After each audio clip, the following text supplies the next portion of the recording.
खबरों में बढ़ते हैं आगे।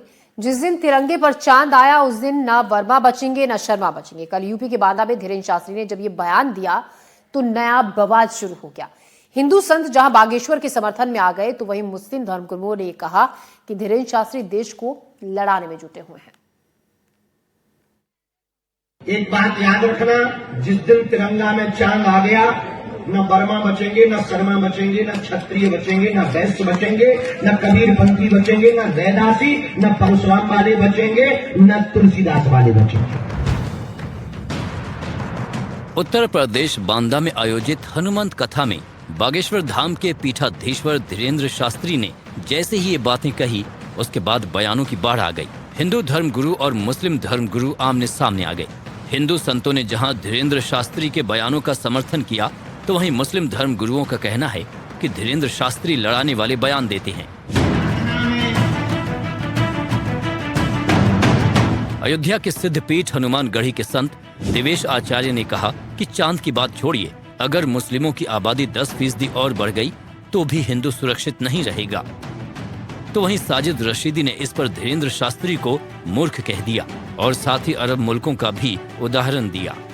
बागेश्वर धाम सरकार ने जो कहा है सही कहा है कि जिस दिन तिरंगे के अंदर चांद आ जाएगा उस दिन भारत के हिंदू सुरक्षित नहीं रहेंगे।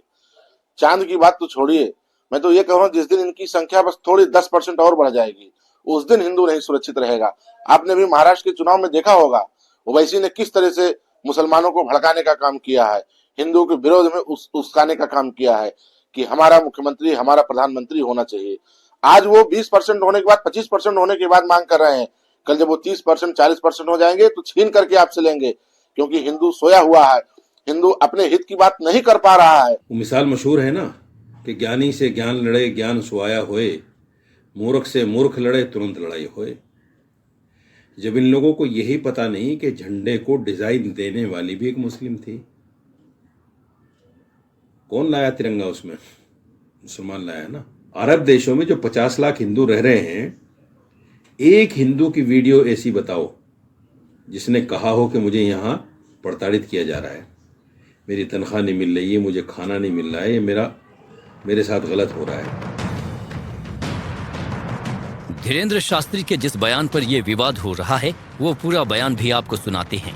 एक बात याद रखना, जिस दिन तिरंगा में चांद आ गया न वर्मा बचेंगे, न शर्मा बचेंगे, न क्षत्रिय बचेंगे, न वैश्य बचेंगे, न कबीरपंथी बचेंगे, न रैदासी, न परशुराम वाले बचेंगे, न तुलसीदास वाले बचेंगे।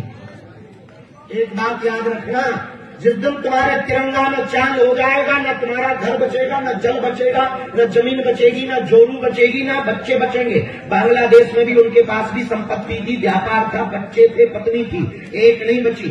इसलिए एक बात याद रखना, संपूर्ण उत्तर प्रदेश समाज के हम समस्त हिंदुओं से एक बात हम प्रार्थना करना चाह रहे हैं, इस देश में अब कास्टवाद ही राष्ट्रवाद होना चाहिए। इसी बयान पर अयोध्या के संत विष्णुदास जी महाराज ने कहा कि धीरेन्द्र शास्त्री की ये बातें हिंदुओं को जगाने के लिए है। तो वहीं मौलाना कारी इशहाक ने कहा कि उनका ये बयान धर्म के लिए नहीं है बल्कि लड़ाने वाला है। ये बिल्कुल सत्य है। अब हिंदुओं को जाग जाना चाहिए। अगर हिंदू नहीं जगेंगे, अगर हिंदू आपस में बढ़ते रहेंगे तो बिखर जाएंगे और हिंदुओं को नष्ट कर दिया जाएगा और पूरे तरीके से इस्लाम राष्ट्र आ जाएगा और मुसलमानों की आबादी जहां अधिक है और हिंदुओं की आबादी कम है वहां हिंदुओं पर अत्याचार हो रहा है। हमेशा से उनकी जो बयानात हैं वो किसी धर्म से ताल्लुक रखने वाले नहीं होते, बल्कि कहीं ना कहीं लोगों को इख्तिलाफ पैदा करने के लिए दिए जाते हैं। मामला बढ़ा तो इसमें सियासी पार्टियां भी कूद पड़ी। कांग्रेस ने कहा कि धीरेन्द्र शास्त्री इसलिए ऐसी बयानबाजी कर रहे हैं क्योंकि वो तिरंगे से हरा रंग और अशोक चक्र हटाना चाहते हैं। तो वहीं वीएचपी ने बाबा बागेश्वर के बयान का समर्थन किया। धीरेन्द्र शास्त्री जी ने जो कहा उससे हम पूर्ण रूप से सहमत है। इतिहास इस बात का साक्षी है, जहां जहां हिंदुओं की जनसंख्या कमी हुई, अंग्रेजी में कहते हैं डेमोग्राफी डिसाइड्स योर डेस्टिनी। जहाँ जहाँ हिंदुओं की जनसंख्या कम हुई वहाँ वहाँ हिंदुओं का खात्मा हुआ है। तिरंगा के पे चांद आने का क्या सवाल है? कोई सवाल ही नहीं है। चांद चांद है, वो तिरंगा पे कैसा आएगा? तिरंगा पे जो अशोक चक्र है ना, वही उनके दिमाग में हमेशा रहा है कि वो हटाना चाहते हैं। अशोक चक्र के वो खिलाफ हैं और तीन रंग के भी खिलाफ हैं। उनको हरा रंग भी हटाने का है। ये कोई पहली बार नहीं जब धीरेन्द्र शास्त्री ने इस तरह का बयान दिया हो। हिंदू राष्ट्र को लेकर अलग अलग तरह से कई बयान दे चुके हैं, जिसको लेकर सियासी संग्राम होता रहा है। Bureau report, NDTV India.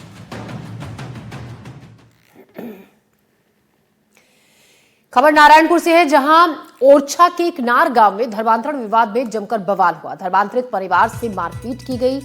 2 परिवारों के 16 लोगों के साथ मारपीट की गई। गांव से भगा दिया, उनके घर तोड़ दिए गए, घर का सामान जला दिया, राशन बिखेर दिया, दस्तावेज भी जला दिया। आमाबेड़ा के बाद अब इकनार में हिंसा हुई। मौके पर तनाव अभी भी बरकरार है। वीडियो सोशल मीडिया पर वायरल हो रहा है। पुलिस मामले की जांच कर रही है। तो नारायणपुर में ओरछा के इकनार गांव में धर्मांतरण पर विवाद हुआ। धर्मांतरित परिवार से मारपीट की गई। 2 परिवारों के 16 लोग जिनको मारा पीटा गया, उनके घरों को तोड़ दिया गया, घर में सारा सामान आग के हवाले कर दिया और दस्तावेजों को जला दिया गया। आमाबेड़ा के बाद अब इकनार में हिंसा, मौके पर तनाव का माहौल है। वीडियो अब सोशल मीडिया पर वायरल हो रहा है, जिसके बाद जांच इस मामले को लेकर की जा रही है। आकाश सिंह इस खबर पर ज्यादा जानकारी के साथ नारायणपुर से हमारे साथ जुड़ रहे हैं। आकाश, हम विस्तार से पूरा मामला जानना चाहेंगे। क्या कहना है पीड़ित परिवारों का, क्या हुआ था और कौन लोग हैं जिन्होंने वहां पर इतना हंगामा मार पिटाई की?